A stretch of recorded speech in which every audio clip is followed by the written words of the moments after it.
What's happening, guys? It's Mike and Mike's Soul Dragon channel, and I picked up this one shot, this special called Nort's Swimsuit Edition, and this is a special that DC put out, and it's basically a pinup book of characters from the DC universe in various swimsuits, beach action, pool action. You know, you get the drift. And I picked it up. It was in the dollar box. I was lucky to find this J. Scott Campbell cover, and I figured for $1, you can't go wrong with that. So I figured it would be kind of fun to flip through it and talk a little bit about each pinup, the artist, the characters. You know, if the pose is fun or what have you. So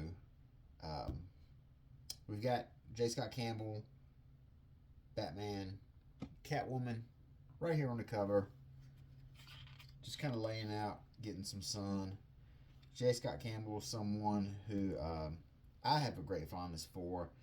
I think his, it says 2023. I thought this was a little newer than that. Maybe not. I think J. Scott Campbell is an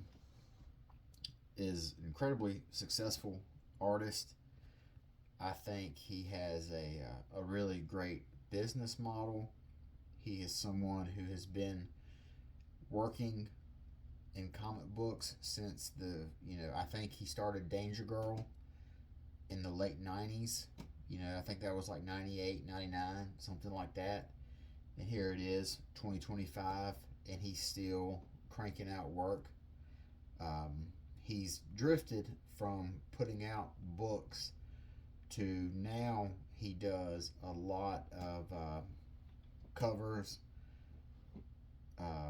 variants, cover variants. He has his own online store where he sells specific books. He has books of his that are CGC graded and signed by him that you can get through his online store. He has a line of statues, calendars, whatever you want to call it. He has a ton of merchandise for sale. He has a dedicated fan base, and he's incredibly successful. I believe he tweeted out that when his Marvel Rivals variant covers, when they opened up the sale, the bundle pack of all four sold out completely in 8 minutes. So that tells you right there right there the kind of demand that this man has for his work.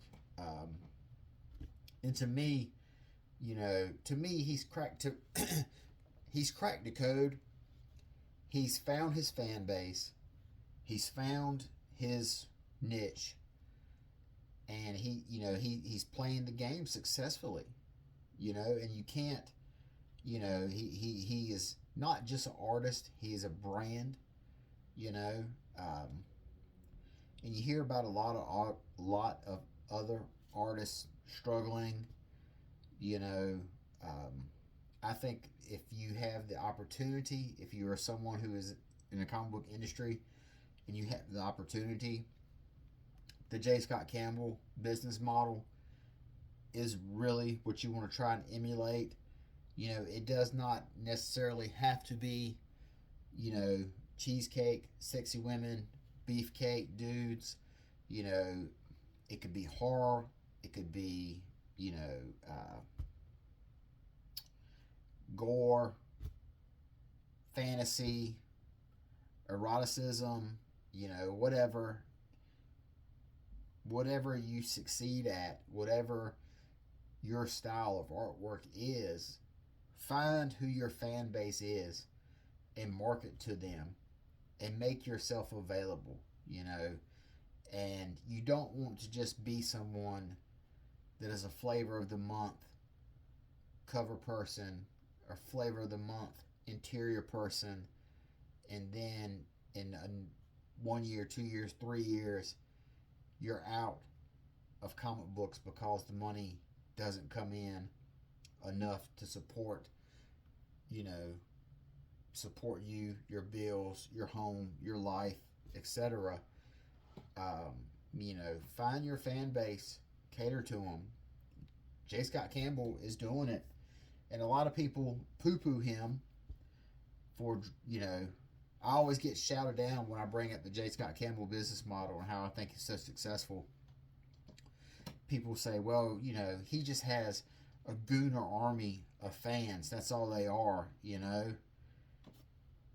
I'm sorry. I thought the name of this game was to make a ton of money and have steady income and longevity.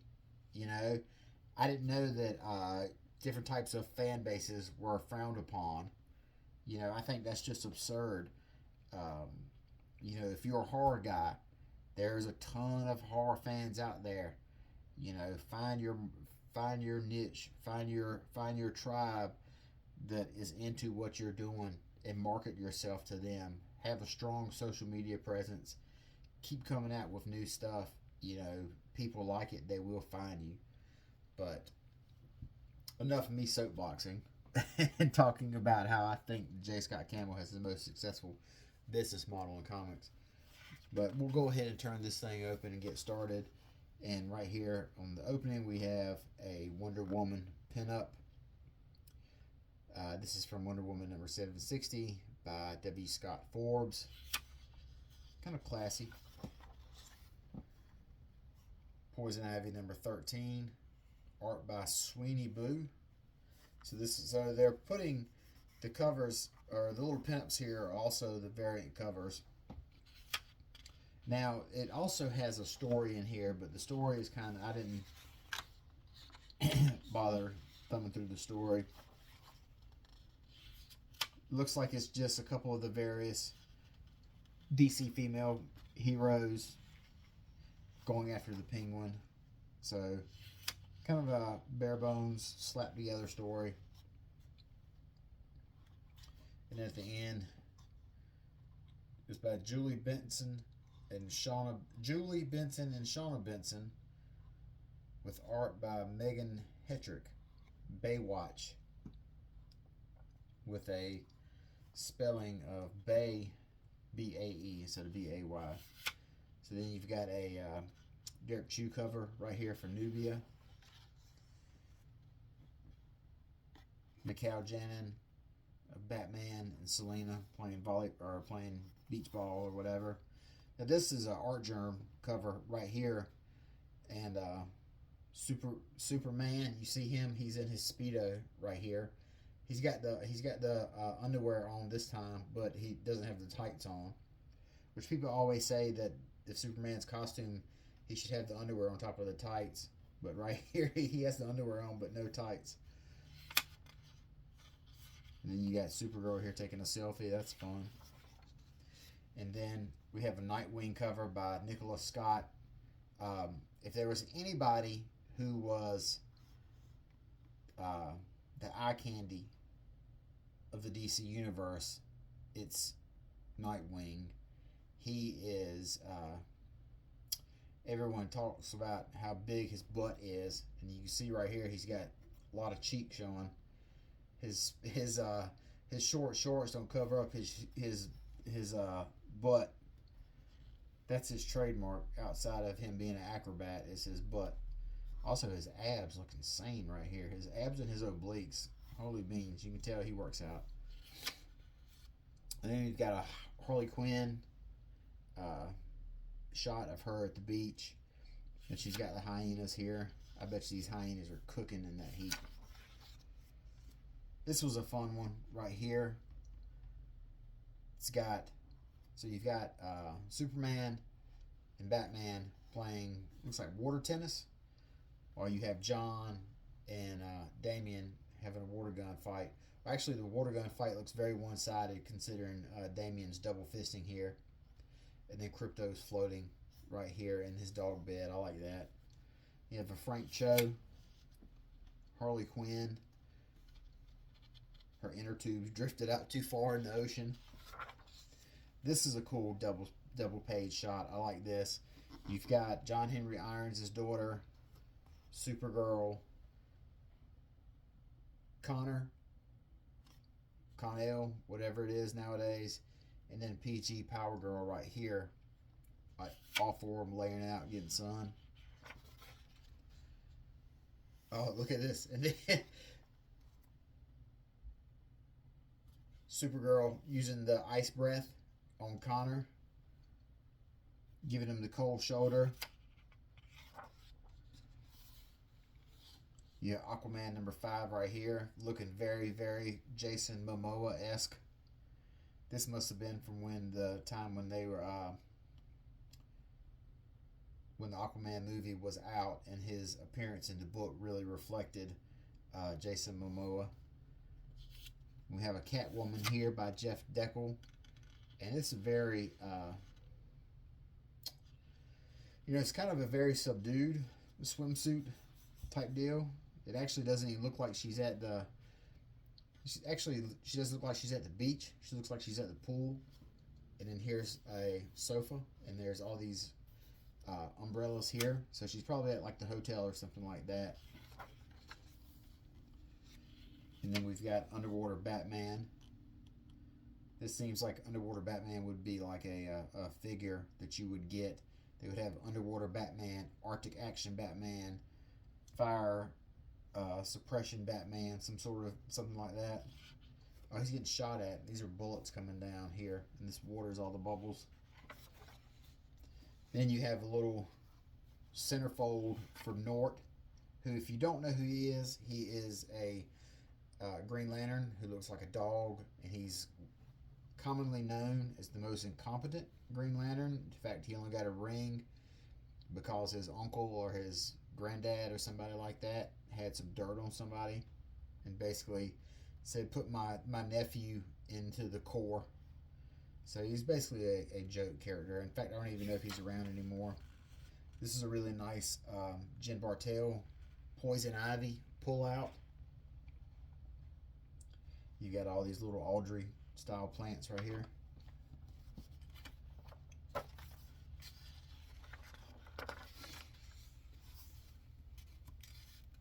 Then here's another story right here that features Midnighter and Apollo by Steve Orlando. The two heroes from the Authority that I believe they're actually married.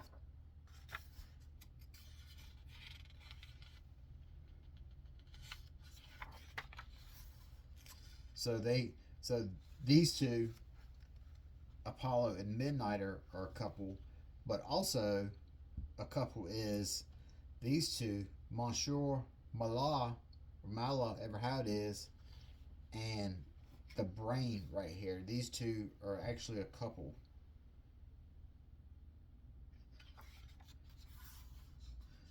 So if a giant talking militant gorilla can fall in love with a disembodied brain that's in some sort of electric container, can find love, there's hope for everybody.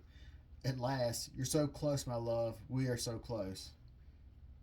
As we were, as we have been damned together, Mala. So there's somebody out there for everybody. Never give up hope. Then we have another Jenny Frison Wonder Woman right here. Expression's kind of creepy right here. Looks like she ought to be in Smile 3.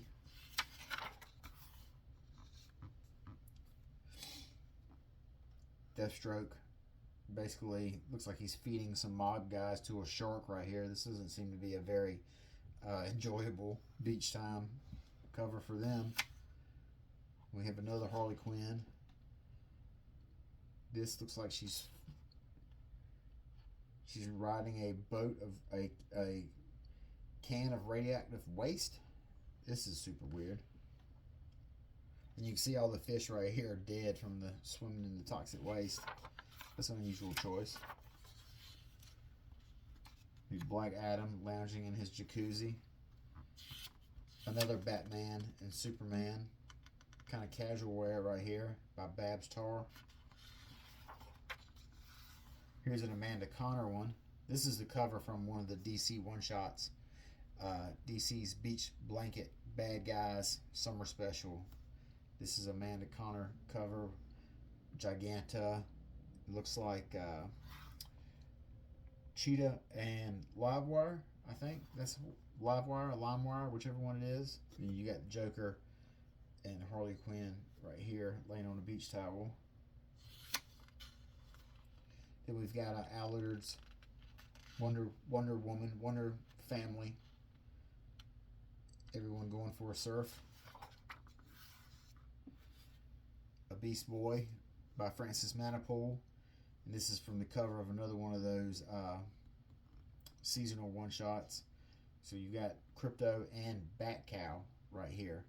So if you're unfamiliar with who Bat Cow is, he debuted in, I'm not sure if he debuted, but his most recent first appearance was in one of the Grant Morrison books. I think it was Batman Incorporated #1, in which they are at a slaughterhouse, and Damien falls into like the mulch or the guts and everything, and they end up saving Bat Cow from that.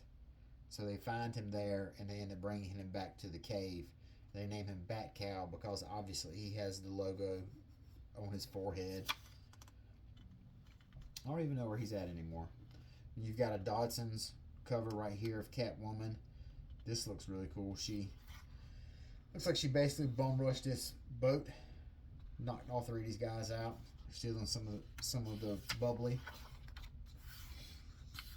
And then the last one right here is Titans. They're all just looks like they're having a picnic campfire at the beach.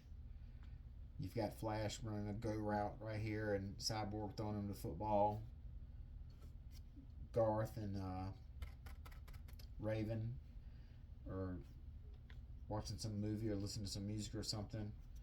And then Starfire's dancing by the pool, or by the fire they've started. And you've got Donna and Nightwing right here. Of course, Nightwing plays acoustic guitar at the beach, obviously. And then we've got another Jenny Frison Wonder Woman. This is the last pinup with her big floppy hat. So that was Nort's Swimsuit Edition. A lot of really fun pinups in there of DC characters and different beach and pool, ocean situations. So just kind of a fun book. I'm going to put this in my box that I keep cool covers in. So until next time, you guys take care. Have a good night. And I will talk to y'all later. Bye-bye.